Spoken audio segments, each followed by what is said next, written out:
देख रहे हैं मसाइल का हल चैनल।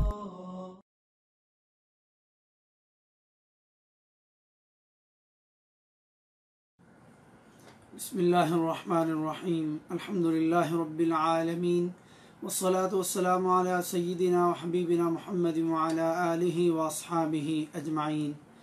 मोहतरम नाज़रीन, आज हम इंशाअल्लाह 22वें पारे का ख़ुलासा आपकी खिदमत में पेश करने जा रहे हैं। 22वें पारे से 2 आयात पीछे 21वें पारे के आखिर में अल्लाह ताला ने नबी पाक सल्लल्लाहु अलैहि वसल्लम की जो बीवियाँ मुकर्रर फरमाईं, उन बीवियों ने प्यारे नबी सल्लल्लाहु अलैहि वसल्लम से नानो नफ़क़ा में इजाफ़े का मुतालबा किया। ये इस वजह से हुआ जब फतूहात काफ़ी हो गई और सहाबाए किराम अंसार व मुहाजिरीन के हालात काफ़ी बेहतर हो गए, तो उन औरतों को देखकर आपकी अज़वाज मुतहरात रज़ी अल्लाहु अन्हुन्ना ने भी आप सल्लल्लाहु अलैहि वसल्लम से ज़्यादती का मुतालबा किया। तो आप सल्लल्लाहु अलैहि वसल्लम ने उनसे अलहदगी फरमा ली। तो अल्लाह रब्बुल इज़्ज़त ने ये आयत नाज़िल फरमाई। आयत नंबर 28 में फरमाया, ए नबी, अपनी बीवियों से कह दो, अगर तुम दुनिया और दुनिया की जीनत चाहती हो तो आओ मैं तुम्हें कुछ भी दिला दूं और तुम्हें अच्छाई के साथ रुखसत कर दूं। आयत नंबर 29 में, और अगर तुम्हारी मुराद अल्लाह और अल्लाह का रसूल है और आखिरत का घर है तो तुम में से नेक काम करने वालियों के लिए अल्लाह ताला ने बहुत ज़बरदस्त अजर तैयार कर रखा है।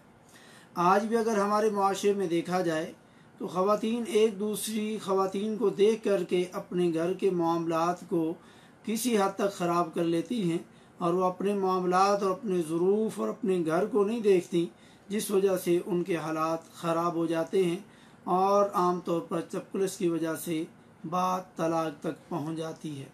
तो ये मुसलमान औरतों को अल्लाह ताला की तरफ तवज्जो करनी चाहिए और अल्लाह का सब्र और अल्लाह की तरफ से जो उनको सब्र का पैमाना दिया गया वो सब्र करें और अल्लाह का शुक्र अदा करें। दूसरा पॉइंट, अज़ाब भी डबल। आयत नंबर 30 में फरमाया, ए नबी की बीवियों, तुम में से कोई खुली बेहयाई का इर्तिकाब करेगी तो उसे दोहरा दोहरा अज़ाब दिया जाएगा और अल्लाह के लिए ये नहायत आसान है। और आयत नंबर 3 में फरमाया, अजर भी डबल है, और तुम में से जो कोई अल्लाह और उसके रसूल की फरमाबरदारी करेगी और नेक काम करेगी, हम उसे अजर भी दोहरा दोहरा देंगे और उसके लिए हमने बेहतरीन रिज़्क़ और रोज़ी तैयार कर रखी है। चौथा पॉइंट, औरत का मर्दों से मीठी मीठी या नरम ज़ुबान से बातें करना और सज संवर करके बाहर निकलना मना कर दिया गया। अल्लाह ताला मुखातिब तो नबी सल्लल्लाहु अलैहि वसल्लम की बीवियों से है, मगर हुक्म पूरी उम्मत की औरतों के लिए है। आयत नंबर 32 में फरमाया, ए नबी की बीवियों, तुम आम औरतों की तरह नहीं हो। अगर तुम परहेजगारी इख्तियार करो तो नरम लहजे से बात ना किया करो कि जिसके दिल में रोग या मर्ज है वो कोई बुरा ख्याल करे, और हाँ, कायदे के मुताबिक कलाम करो, यानी लहजे में मीठापन ना हो और ये सिर्फ लहजे तक बात हो, मगर ज़ुबान से ऐसा लफ्ज़ ना निकालें जिसकी वजह से अखलाक बुरा निकले और बद अखलाकी हो जाए। और ये उनके लिए है जो आखरत की फ़िक्र करती हों। आखरत के जिसको फ़िक्र नहीं, आखरत बर्बाद ना करना चाहती हों, मगर जिनके दिल खौफ खुदा से आरी हों, उनको अल्लाह की इन हदायत से क्या लेना देना। जैसे कज़न से गपशप, दरवाज़े पे कोई हमसाया भी अगर आ जाए पूछने के लिए तो ऐसा ना बोलें कि उसका दिल ही ना चाहे जाने को, बल्कि आजकल तो इतना माहौल ख़राब हो गया, जी मुन्ने के अब्बा तो घर पे नहीं हैं, आइए बैठिए मैं चाय बना के लाती हूँ। बाज़ार जाएं तो दुकानदार से इतनी गपशप करते हैं कि वो अफ्तारी भी मंगवा लेते हैं और एक ही जगह पर गैर मर्द औरतें बैठ कर के अफ्तारी भी करती हैं, बल्कि घर की आधी बातें भी उनके साथ पर्दे और गैर पर्दे की शेयर करके आ जाती हैं। अस्तगफिरुल्लाह, क्या ये मुसलमान औरतें हैं? कभी गौर किया? पाँचवा पॉइंट, आयत नंबर 33 का मफहूम, बग़ैर ज़रूरत के घर से बाहर जाने से मना किया गया, लेकिन अगर किसी बहुत ही एमरजेंसी में बाहर निकलना पड़ ही जाए तो बनाओ सिंगार करके ना बाहर जाओ, बेपर्दा होकर के ना जाओ, जिससे तुम्हारा सर, चेहरा, बाजू और छाती और पीठ वगैरह लोगों को दावत नज़ारा दे, और जूड़ा बांध करके भी नहीं जाना चाहिए, क्योंकि जूड़ा बांधना ही मना कर दिया गया, मगर ये सब बाहर निकलने के लिए लाजमी बन गया औरतों के लिए, और ये फैशन करना लाजमी है, नौज़ुबिल्लाह, क्योंकि ये जाहिलियत की चीज़ें थी, मगर आज मुसलमान औरतें कर रही हैं। बल्कि बग़ैर खुशबू लगाए सादा लिबास, बग़ैर शोर वाले जूते और बापर्दा होकर के निकला जाए और किसी को उनकी तरफ देखने की नौबत ना आए, ऐसी हालत बना के जाएं। छठा पॉइंट, अहले बैत से कौन मुराद है। इस आयत में इख्तिलाफ है, मगर कुरान के सयाग से नबी सल्लल्लाहु अलैहि वसल्लम की बीवियां मुराद हैं, और कुरान के दूसरे मकामात में भी आपकी बीवियों को ही अहले बैत कहा गया, जैसे सूरह हूद की आयत नंबर 73 में।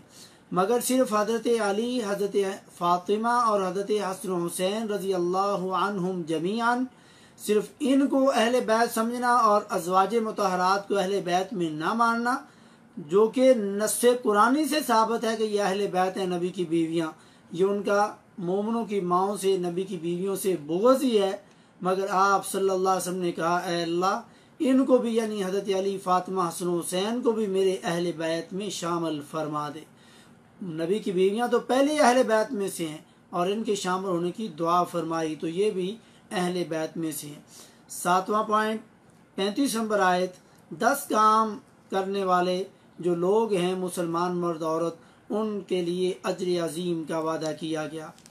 आठवां पॉइंट, नबी सल्लल्लाहु अलैहि वसल्लम के फैसले के आगे किसी और के फैसले और हुक्म की ज़रूरत नहीं, और जो ज़रूरत समझे वो खुली गुमराही में है, और अहले मसालिक वालों को भी ये आयत सुन करके अपनी इस्लाह करनी चाहिए अगर जन्नत में जाने की सच्ची उम्मीद है। आयत नंबर 36 में फरमाया, और किसी मोमिन मर्द हो या औरत, अल्लाह और उसके रसूल के फैसले के बाद उसे कोई अमर उसके इख्तियार में नहीं रहता, याद रखो, यानी वो अल्लाह और उसके रसूल का फैसला छोड़ करके वो अपना फैसला करे या उसके अंदर कोई कमी समझे, याद रखो अल्लाह ताला और उसके रसूल सल्लल्लाहु अलैहि वसल्लम की जो भी नाफरमानी करेगा वो सरी गुमराही में है। 9वां पॉइंट, आयत नंबर 37 में मुंह बोले बेटे की बीवी से शादी ना करने की जाहिलियत की रस्म को तोड़ा गया, और हज़रत ज़ैद जो आप सल्लल्लाहु अलैहि वसल्लम के मुंह बोले बेटे थे और उनको ज़ैद बिन मोहम्मद पुकारा जाता था, उनको उनके असल बाप की तरफ ज़ैद बिन हारिसा कहने का हुक्म, और उनकी बीवी से जो तलाक के बाद अलग हो गए शादी करने का हुक्म दिया गया, जो जाहिलियत में जुर्म था, और इस रस्म को तोड़ा गया। 10वां पॉइंट, आगे फिर वजाहत कर दी गई आयत नंबर 40 में, मोहम्मद सल्लल्लाहु अलैहि वसल्लम तुम में से किसी के बाप नहीं, बल्कि वो अल्लाह के रसूल और तमाम नबियों का सिलसिला नबूवत ख़त्म करने वाले हैं। 11वां पॉइंट, किसी के घर और खुसूसन नबी सल्लल्लाहु अलैहि वसल्लम के घर दावत पर जाने के आदाब। आयत नंबर 53 में, बग़ैर इजाज़त के किसी घर में दाखिल ना हो, जब खाना तैयार हो जाए तब जाओ, यानी पहले जा कर के वहाँ पर धरना मार करके ना बैठा करो, जब खा लो तो वहाँ से निकल जाओ, यानी वहाँ बैठे बातें ना करते रहो, क्योंकि नबी सल्लल्लाहु अलैहि वसल्लम को ये चीज़ें तकलीफ़ देती हैं, मगर वो हया की वजह से तुम्हें जाने का नहीं कहते, और अल्लाह ताला हक कहने में शर्माता नहीं। और नबी सल्लल्लाहु अलैहि वसल्लम की बीवियों से पर्दे के पीछे से कोई चीज़ मांगा करो अगर कोई चीज़ मांगनी हो, क्योंकि ये तुम्हारे और उनके दिलों के लिए कामिल पाकीज़गी है, और उम्मत को किसी भी हालत में नबी सल्लल्लाहु अलैहि वसल्लम की बीवियों से नबी सल्लल्लाहु अलैहि वसल्लम के बाद निकाह करने से मना कर दिया गया। 12वां पॉइंट, आयत नंबर 56 में दुरूद व सलाम पढ़ने का हुक्म। बेशक अल्लाह अपने नबी पर रहमत भेजता है और उसके फरिश्ते उस पर दुरूद भेजते हैं। ऐ ईमान वालो, तुम भी अपने नबी पर दुरूद और खूब सलाम भेजते रहा करो। इस आयत का तर्जमा समझना चाहिए। अक्सर लोग ये तर्जमा करते हैं और कई लोगों ने ये तर्जमा किया कि अल्लाह और उसके फरिश्ते नबी पर दुरूद भेजते हैं, और बाज़ ने ब्रैकेट में नीचे हाशिए में लिखा है कि अल्लाह ताला रहमत भेजता है और फरिश्ते दुरूद पढ़ते हैं। तो ये तर्जमा ही ऐसे करना चाहिए ताकि किसी को गलती का शुबा ना हो। ज़रा आप ये तर्जमा समझने से पहले ये बताएं कि दुरूद पढ़ना इबादत है या नहीं। अगर ये इबादत है तो क्या अल्लाह ताला किसी की इबादत करता है? यकीनन आप कहेंगे नहीं। तो यानी अल्लाह ताला यूँ नहीं कहता अल्लाहुम्मा सल्ली अला मुहम्मद व अला आलि मुहम्मद, ये तो दरूद पढ़ना है। तो अल्लाह ताला अपने नबी पर ऐसे दरूद नहीं पढ़ता, बल्कि अल्लाह ताला दरूद पढ़ने का मतलब जो ब्रैकेट में लोग नीचे लिखते हैं वो सही लिखते हैं, लेकिन उसका तर्जमा ही ये है कि अल्लाह ताला अपने नबी पर रहमत नाज़िल फरमाता है और उसके फरिश्ते उस पर दरूद पढ़ते हैं। ऐ ईमान वालो तुम भी दरूद और सलाम पढ़ा करो। 13वां पॉइंट, वो लोग जो हज और उम्रे पे आते हैं उनके हाथ लोग वहाँ पर सलाम भेजते हैं कि तुम जब मदीना जाओ तो हमारा सलाम वहाँ पर नबी सल्लल्लाहु अलैहि वसल्लम की कब्र मुबारक पर पहुँचा देना। ये तरीका गलत है। सहाबा किराम ने यह तरीका ना सीखा, ना सिखाया, ना आगे उम्मत को दिया, लेकिन ये बाद की पैदावार है। क्यों सहाबा किराम ने ऐसा क्यों नहीं किया, जबकि बहुत सारे सहाबा किराम मदीना मुनव्वरा को छोड़ चुके थे दीन की तबलीग के लिए। जैसे हज़रत अब्दुल्ला बिन अब्बास रज़ी अल्लाह तआला अन्हुमा ताइफ में आ गए, हज़रत अब्दुल्ला बिन उमर मक्का में, और दूर दराज सहाबा चले गए। तो जब भी कोई मदीना में जाता तो कभी कोई सहाबी ये नहीं कहता था कि तुम नबी की कब्र पर मेरा सलाम अर्ज करना, क्योंकि वो ये वाली हदीस जानते थे जो आज हमारे मुसलमान भाई नहीं जानते, जिस वजह से वो किसी के हाथ दरूद भेजते हैं और लोग भी अपने ध्यान से ले आते हैं, लेकिन हकीकत में ऐसा नहीं है। वो हदीस ये जानते थे कि ये अमल ही इतना मुकद्दस और कीमती है कि अल्लाह रब्बुल इज़्ज़त ने इस अमल के लिए फरिश्तों की ड्यूटी लगाई हुई है जो रूए ज़मीन पर गश्त कर रहे हैं 24 घंटे हर वक्त और हर हालत में, कि कोई भी जब नबी सल्लल्लाहु अलैहि वसल्लम पर दरूद और सलाम भेजता है ये फरिश्ते फ़ौरन प्यारे नबी सल्लल्लाहु अलैहि वसल्लम तक पहुँचाते हैं। तो यानी ये फरिश्तों का दरूद पहुँचाना और फ़ौरन पहुँचाना ये ज़्यादा अच्छा अमल है। अगर आप हदीस पर अमल करें या अपनी मर्ज़ी से किसी के हाथ भेजें जो कई दिनों बाद पहुँचेगा और जाएगा, वो पहुँचाना बेहतर है या फरिश्तों का पहुँचाना बेहतर है? तो इस हदीस के तहत हमें फरिश्तों पर ही एतमाद करना चाहिए और हदीस पर अमल करना चाहिए। किसी के हाथ पर न भेजा करें और इस बिदअत का इर्तिकाब न किया करें, बल्कि खुद जहाँ कहीं हो आप खुद दुरूद पढ़ा करें। 14वां पॉइंट आयत नंबर 57 में अल्लाह उसके रसूल सल्लल्लाहु अलैहि वसल्लम को ईदा और तकलीफ देने वाले पर अल्लाह की लानत और आखिरत में आज़ाब है। आयत नंबर 57 में अल्लाह को ईजा देने से मुराद उसका बेटा बनाना या उसके नूर से किसी को उसका हिस्सा समझना, जैसे लोग नूर मिन नूरिल्लाह का गलत और शिरकिया अकीदा रखते हैं, या ज़माने को गाली देना। ऐसे ही प्यारे नबी सल्लल्लाहु अलैहि वसल्लम को इज़ा देना ये है कि आपको जुटलाना, आपकी बात और आपकी हदीस ना मानना, उस पर अमल ना करना, आपको शायर या जादूगर वगैरह कहना, इस तरह की तकलीफ़ें अल्लाह उसके रसूल को ना दिया करें। 15वां पॉइंट आयत नंबर 59 में ए नबी आप अपनी बीवियों और अपनी साहबजादियों से और मोमिन औरतों से कह दो कि वो अपने ऊपर चादरें लटका लिया करें। जिलबाब ऐसी बड़ी चादर को कहते हैं जो पूरी की पूरी औरत को पूरे बदन को ढांप ले और पूरा बदन ढक जाए, यानी मुंह भी ढक जाए और उसमें आंख से देखने के लिए थोड़ा सा रास्ता छोड़ दिया जाए। चेहरे का पर्दा बहुत ज़रूरी है बाकी जिस्म के साथ, मगर कुछ लोग चेहरे का पर्दा ज़रूरी नहीं समझते और वो कहते हैं कि हमारी बेटी दिल का पर्दा होना चाहिए, ये हमारी बेटी शरीफ ही बहुत है, ये ऊपर देखती नहीं। क्या आपकी बेटी हज़रत फ़ातिमा तो ज़हरा रज़ी अल्लाह ताला से भी ज़्यादा नौज़ुबिल्लाह नेक है? तो ये गौर करना चाहिए। मुसलमान औरतों के लिए, मोमिन औरतों के लिए हुक्म है, लेकिन जो मोमिन ना हो वो अपने चेहरे को नंगा रखें, वो पर्दा ना करें तो फिर कोई बात नहीं, लेकिन जो मोमिन हैं, जो मुसलमान हैं, उनको इस पर अमल करना चाहिए। और आजकल जो बुरके और उनके अंदर से सादगी ख़त्म हो चुकी और फूलों वाले और कढ़ाई वाले और चमकते हुए और सजे हुए और फिटिंग वाले जो बुरके पहने जाते हैं, ऐसे बुरकों को बुरका पहनाने की ज़रूरत है। ये बुरके पर्दे वाले नहीं हैं, ऐसे बुरके नहीं पहनने चाहिए। और ये जो पर्दा है ये फ़र्क है मोमिन बाहया और शरीफ ज़ादी के दरमियान और बेशरम बेहया और बदकार औरत के दरमियान में पर्दा फ़र्क है। कौन करती है और कौन नहीं करती। कौन करती है तो वो सही तरीके से करती है, कौन है जो फैशन के लिए अपने जिस्म की पूरी फिटिंग दिखाती फिरती है। तो ये पर्दा इन दोनों के दरमियान में फ़र्क है। 16वां पॉइंट आयत नंबर 66 में क़यामत के दिन गुनाहगारों के चेहरे आग में उलट पलट किए जाएंगे और वो कहेंगे काश हम अल्लाह उसके रसूल की इताअत करते। इस आयत में गुनाहगारों और नबी सल्लल्लाहु अलैहि वसल्लम के मुकाबले में और हस्तियों की बातों को मानने वालों के लिए एक बार फिर इस बारे में ये सबक और नसीहत है। 17वां पॉइंट, सूरतुल अहज़ाब और सूरतुल सबा के दरमियान रबत क्या है। सूरतुल अहज़ाब में नबी और मोमिनों और उम्महातुल मोमिनीन के अहकाम जिक्र किए गए और मुँह बोले बेटे का हुक्म ख़त्म किया गया और पर्दे का हुक्म दिया गया। और सूरतुल सबा में अल्लाह की तारीफ़ से ये सूरत शुरू हो रही है तो उसी का शुक्र करना चाहिए, मगर इस सूरत से कुफरान नेमत का जिक्र किया गया, इसलिए कुफ़ार का ज़्यादा जिक्र किया गया और आखिर में गौर व फिक्र करने की दावत दी गई। 18वां पॉइंट, आयत नंबर 3 से 9 तक क़यामत के दिन का इनकार करने वालों से खिताब किया गया। 19वां पॉइंट, आयत नंबर 12 और 13 में हज़रत दाऊद हज़रत सुलेमान अलैहिस्सलाम की सल्तनत का बयान किया गया।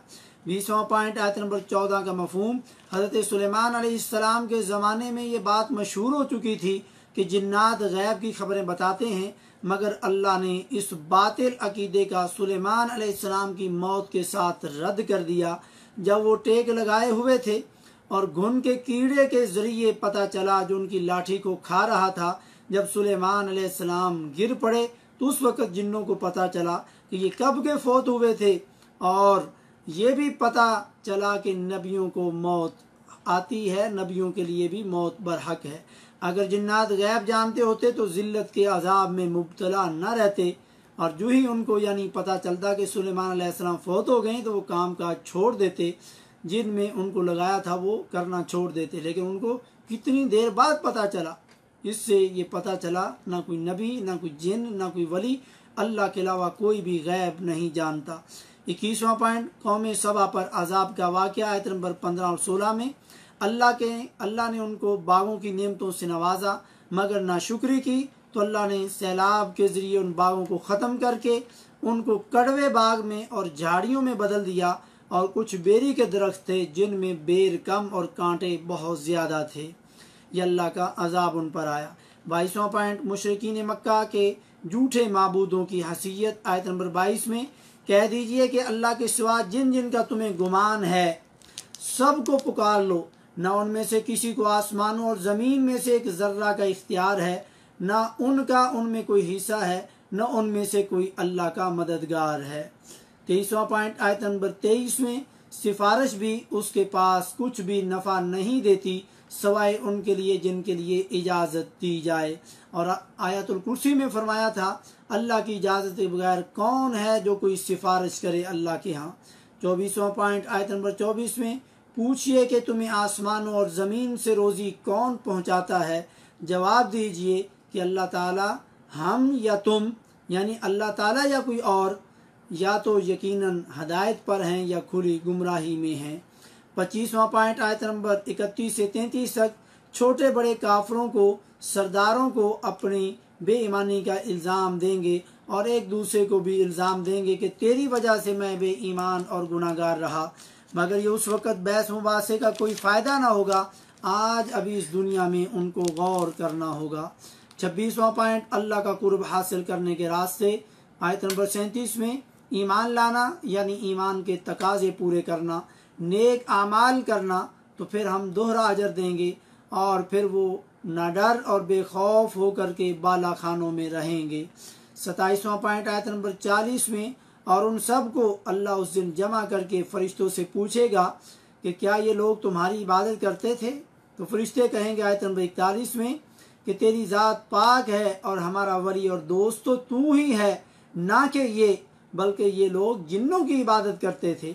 आयत नंबर 28 में, 28वां पॉइंट, आयत नंबर 46 का मफहूम, तन्हाई में गौर व फिक्र इंसान को हक बात कबूल करने की तरफ ले जाता है। तो आए हम भी तन्हाई में बैठ करके अपने हक और बातिल होने की और अपने अच्छे और बुरे अमाल करने का गौर करें, ताकि तन्हाई का ये अमल हमें अच्छे कामों की तरफ और हक बात को कबूल करने की तरफ ले जाए। 29वां पॉइंट, बातिल का हमेशा के लिए मिट जाना, आयत नंबर 49 में, कह दीजिए हक आ गया और बातिल ना तो पहले कुछ कर सका और ना आइंदा कुछ कर सकेगा। 30वां पॉइंट, यहाँ पर सूरत सबा ख़त्म हो रही है और सूरह फातिर शुरू हो रही है, इन दोनों के दरमियान रबत। सूरत सबा वो भी अल्लाह की तारीफ़ से शुरू हुई, और जिसकी तारीफ़ की जाए उसका शुक्र करना चाहिए, मगर उन्होंने शुक्र ना किया तो अल्लाह ताला ने उनके कुफरान नेमत की वजह से उनको अजाब दिया। सूरह फातिर ये भी अल्लाह की हमद से शुरू हो रही है और इसमें शुक्र करने पर उभारा गया और बताया गया कि वो अपने बंदों से भी और सब से गनी और बेनियाज है। 31वां पॉइंट आयत नंबर 8 का मफहूम, गुमराह और बिदती शख्स के लिए उसकी गुमराही और बिदत खूबसूरत बना दी जाती है। 32वां पॉइंट आयत नंबर 10 में, जो इज्जत हासिल करना चाहता हो तो अल्लाह ताला ही के लिए सारी इज्जत है, यानी दुनिया और आखिरत में इज्जत उसे मिलेगी जो अल्लाह की इताअत करेगा। 33वां पॉइंट, मुशरिकीन के माबूदों की बेबसी आयत नंबर 13 में, जिनको तुम अल्लाह के सिवा पुकारते हो वो तो खजूर की गुठरी के छिलके के भी मालिक नहीं। जो खजूर की गुठरी के ऊपर पतला सा जिल्ली नुमा पर्दा होता है, यानी इतनी हकीर चीज़ के भी मालिक नहीं और ना उसे पैदा करने पर कादिर हैं।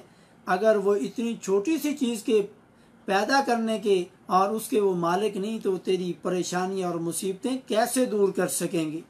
34वां पॉइंट, आज भी जो लोग कहते हैं कि हमारे पीर और नबी कब्रों में सुनते हैं, तुम्हारा अकीदा नहीं होगा मगर हमारा अकीदा पक्का है कि वो सुनते हैं, ज़रूर सुनते हैं। अल्लाह ने उनका रद्द किया आयत नंबर 14 में, अगर तुम उनको पुकारो तो तुम्हारी पुकार नहीं सुन सकते, अगर बिलफर सुन भी लें। ये अल्लाह ने रद्द किया जो कहते हैं जी नहीं सुनते हैं, तुम्हारा अकीदा नहीं हमारा अकीदा सुनते हैं। अल्लाह ने फरमाया अगर वो सुन भी लें, वलो समिउ मस्तजाबू लकुम, अगर वो सुन भी लें तो वो तुम्हारी पुकार का जवाब नहीं दे सकते, बल्कि क़यामत के दिन वो तुम्हारे शिरक का साफ इनकार कर देंगे। यानी जब वो जवाब नहीं दे सकते तो उनके सुनने का भी कोई फ़ायदा नहीं, लेकिन अल्लाह ने फरमाया वो सुन ही नहीं सकते। 35वां पॉइंट, सारे के सारे नबी, वली, पीर, फ़कीर, आम आदमी सिर्फ एक अल्लाह के दर के फ़कीर हैं।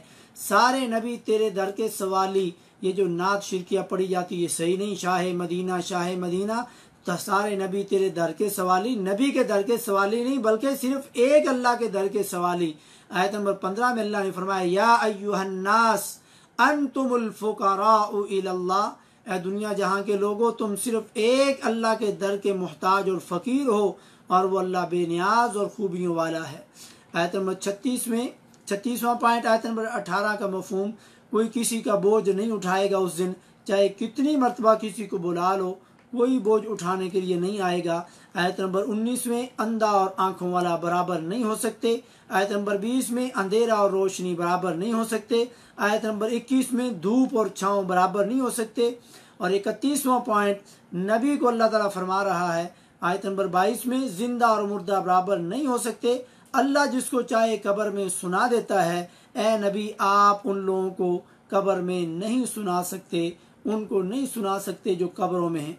जब नबी किसी को कब्रों में नहीं सुना सकता तो फिर आज आप कैसे लोगों को कब्रों में सुनाने का अकीदा और यकीन रखते हैं। 38वां पॉइंट आयत नंबर 28 में, अल्लाह से उसके वही बंदे डरते हैं जो इल्म वाले हैं, यानी जितनी रब की मार्फत ज़्यादा होगी उतना अल्लाह का डर ज़्यादा होगा। हज़रत सुफियान सौरी रहमतुल्लाह अलैह फरमाते हैं उलमा की 3 अक़साम हैं। पहली किस्म अल्लाह से डरता हो और उसकी हुदूद व फ़राइज़ को भी जानता हो, और दूसरी किस्म उलमा की वो है अल्लाह से तो डरता है मगर अल्लाह के हुदूद व फ़राइज़ को नहीं जानता, और तीसरी वो किस्म है अल्लाह के हुदूद व फ़राइज़ को तो जानता है लेकिन अल्लाह से डरता नहीं, खशियत इलाही से वो आरी है। अल्लाह ताला हमें उलमाए हक और ऐसे इल्म वाला बनाए जो अल्लाह से डरने वाला हो और ऐसा इल्म जो अल्लाह के हुदूद और फ़राइज़ को जानने वाला हो। 39वां पॉइंट आयत नंबर 32 में अल्लाह के बंदों की 3 अक़साम बयान की गई, एक नेक लोग, दूसरा बुरे लोग और तीसरा मुतवस्सित लोग, नेक भी और गुनाहगार भी।